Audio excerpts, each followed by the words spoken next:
Hi friends, welcome to our channel. ఇవాల్టి simple and tasty recipe వచ్చేసి చింతపండు పులిహోర. చింతపండు పులిహోరని ఇలా ఒక్కసారి ట్రై చేయండి ఫ్రెండ్స్. ఇది మనకి అచ్చం గుడిలో పెట్టే ప్రసాదం పులిహోర అలాగే చాలా రుచిగా ఉంటుంది. చాలా తక్కువ టైంలోనే టేస్టీ పులిహోరని ఎన్ని కేజీలు అంటే అన్ని కేజీలని ఈజీగా రెడీ చేసుకోవచ్చు.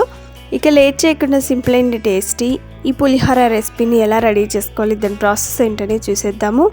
పులిహోర రెడీ చేసుకోవడానికి అన్నం ఉడికించుకొని రెడీ చేసి పెట్టుకోవాలి. దానికోసమని ఒక ప్రెషర్ కుక్కర్ తీసుకొని అందులో చూపించిన గ్లాస్తో 1.5 గ్లాస్ వరకు బియ్యం వేసుకోవాలి. బియ్యం కుక్కర్లోకి తీసుకున్న తర్వాత ఇప్పుడు ఇందులో వాటర్ పోసి ఒక 2-3 సార్లు బాగా కడగాలి. ఇలా 2-3 సార్లు బాగా కడిగిన తర్వాత ఇందులో ఎసరు పోసుకోవాలి. తీసుకున్న 1.5 గ్లాసు బియ్యానికి 3 గ్లాసుల వరకు నీళ్లు పడతాయి. ఇక్కడ కుక్కర్లో వండుకుంటున్నాం కాబట్టి ఒక 1/2 గ్లాస్ అని తగ్గించి నీళ్ళని పోయాలి.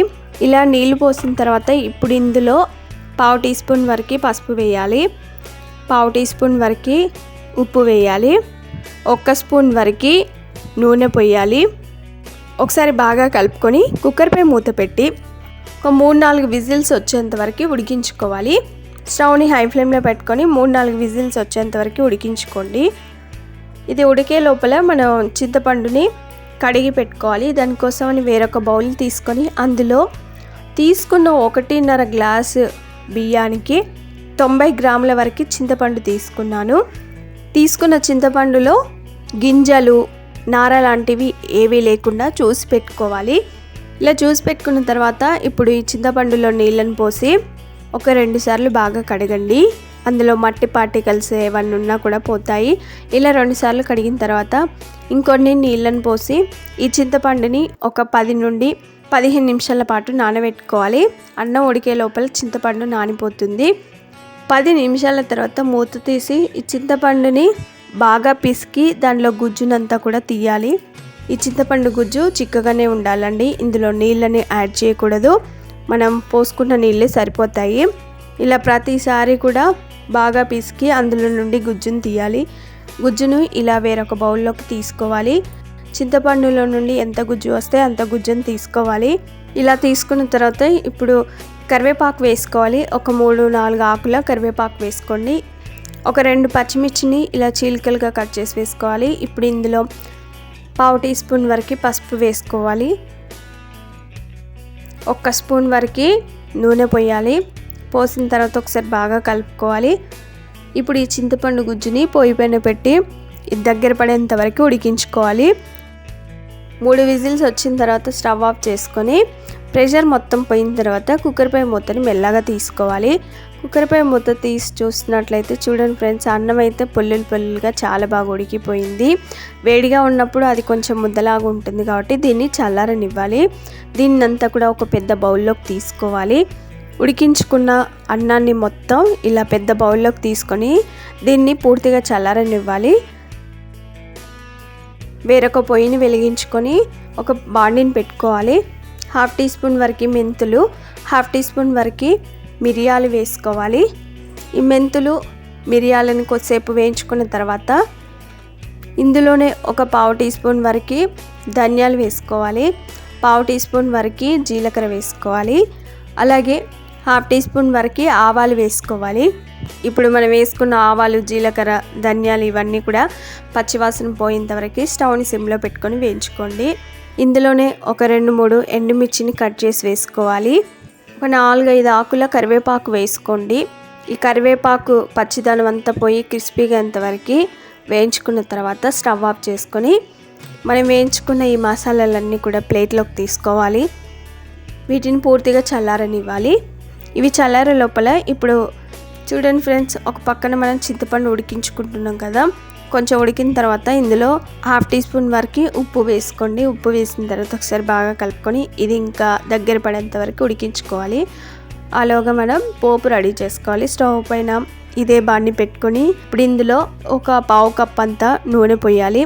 నూనె వేడిన తర్వాత ఒక గుప్పెడన్ని పల్లీలు, 1 స్పూన్ వరకు పచ్చి శనగపప్పు, 1 స్పూన్ వరకు మినపగుండ్లు వేసుకోవాలి. ఇక్కడ మినపగుండ్లు కానీ మినపప్పును కూడా వేసుకోవచ్చు. ఇవి కొంచెం ఫ్రై అయిన తర్వాత ఇందులోనే 1 స్పూన్ వరకు ఆవాలు, హాఫ్ టీ స్పూన్ వరకు జీలకర్ర వేసుకోవాలి. ఆవాలు జీలకర్ర వేసిన తర్వాత కొద్దిసేపు ఫ్రై చేసుకొని ఇప్పుడు ఇందులో జీడిపప్పు పలుకుల్ని వేసుకోవాలి. ఒక 7-8 వరకు జీడిపప్పు పలుకులు వేసుకోండి. చిటపట్లు ఆడేటప్పుడు ఇప్పుడు ఇందులో పచ్చిమిర్చి వేసుకోవాలి. ఒక 5-6 పచ్చిమిర్చిని చీలికలుగా కట్ చేసి వేసుకోవాలి. పచ్చిమిర్చి వేసిన తర్వాత పచ్చిమిర్చి పచ్చివాసన పోయేంత వరకు కొద్దిసేపు ఫ్రై చేసుకున్న తర్వాత ఇప్పుడు ఇందులో ఒక 3 ఎండుమిర్చి కూడా వేసుకోండి. తర్వాత ఇందులోనే పావు టీ స్పూన్ వరకు ఇంగువ వేసుకోవాలి. తర్వాత హాఫ్ టీ స్పూన్ వరకు పసుపు వేసుకోండి. ఒకసారి బాగా కలుపుకొని ఇవన్నీ కూడా పచ్చివాసన పోయేంత వరకు కొద్దిసేపు ఫ్రై చేసుకున్న తర్వాత ఇప్పుడు ఇందులో కరివేపాకు వేసుకోవాలి. కరివేపాకు క్రిస్పీగా అయ్యేంతవరకు ఫ్రై చేసుకోవాలి. కరివేపాకు వేసిన తర్వాత ఆ వేడికే కరివేపాకు క్రిస్పీగా అవుతుంది. ఇప్పుడు మనం స్టవ్ ఆఫ్ చేసుకొని పోపును కూడా పూర్తిగా చల్లారనివ్వాలి. ఇంకొక పక్కన మనం చింతపండు గుజ్జును ఉడికించుకుంటున్నాం కదా, చింతపండు గుజ్జు ఈ విధంగా తిక్కుగా అయితే సరిపోతుందండి. చూడండి దగ్గర పడిపోయింది. ఇప్పుడు ఒక మిక్సీ జార్ తీసుకొని ముందుగా వేయించి పెట్టిన మెంతులు, ఆవాలు, ఎండుమిర్చి ఇవి ఉన్నాయి కదా, మసాలాలన్నిటిని కూడా మిక్సీలోకి వేసి మెత్తగా మిక్సీ పట్టుకోవాలి. ఈ మసాలా పౌడర్ని బౌల్లోకి తీసుకోవాలి. మనం అన్నం చల్లారబెట్టాం కదా, ఆ అన్నంలో ఈ మసాలా పౌడర్ మొత్తం వేసుకోవాలి. ఇందులోనే రుచికి సరిపడా ఉప్పు వేసుకోవాలి. ఇవి వేసిన తర్వాత మసాలా పౌడర్, ఉప్పు అనేది అన్నానికి పట్టేలాగా బాగా కలుపుకోవాలి. స్పూన్తో కలుపుకోండి. ఒకవేళ అన్నం పూర్తిగా చల్లారినట్లయితే చేయితోటే కలుపుకోవచ్చు. నాకు ఇక్కడ గోరువెచ్చగా ఉందండి, అందుకే నేను ఇక్కడ స్పూన్తో కలిపాను. తర్వాత ఇందులో చింతపండు గుజ్జు వేసుకోవాలి. ఫస్ట్ కొంచెం వేసి బాగా కలుపుకోండి. సరిపోకపోతే మిగతాది వేసుకోవచ్చు. ఒకేసారి అంతా వేసి కలపకూడదు, చూసుకుంటూ చింతపండు గుజ్జును పోసుకోవాలి. నాకైతే మొత్తం పట్టింది. నేను వండిన అన్నానికి మొత్తం చింతపండు గుజ్జు అంతా పట్టింది. ఈ చింతపండు గుజ్జును మొత్తాన్ని కూడా ఇందులో వేసిన తర్వాత స్పూన్ తోటి ఒకసారి బాగా కలుపుకోండి. చింతపండు గుజ్జు కాలుతుంది కాబట్టి స్పూన్ తోట కలుపుకోవాలి. ఇలా కలిపిన తర్వాత లాస్ట్లో ఇందులో పోపు వేసుకోవాలి. పోపు వేసిన తర్వాత ఈ పోపు అంతా కూడా అన్నానికి పట్టేలాగా బాగా కలుపుకోవాలి. అంతా కలిసేలాగా బాగా కలుపుకున్న తర్వాత దేవుడికి నివేదించి సర్వ్ చేసుకుంటే అంతేనండి. సింపుల్ అండ్ టేస్టీ, నోరూరించే కమ్మని టెంపుల్ స్టైల్ పులిహోర రెడీ అయిపోయింది. మనకి అచ్చం గుడిలో పెట్టే ప్రసాదం పులిహోర లాగే చాలా రుచిగా ఉంటుందండి. ఇలా చేసుకోవడం వచ్చిన తర్వాత ఎన్ని కేజీలైనా కూడా ఇంట్లోనే రెడీ చేసుకోవచ్చు.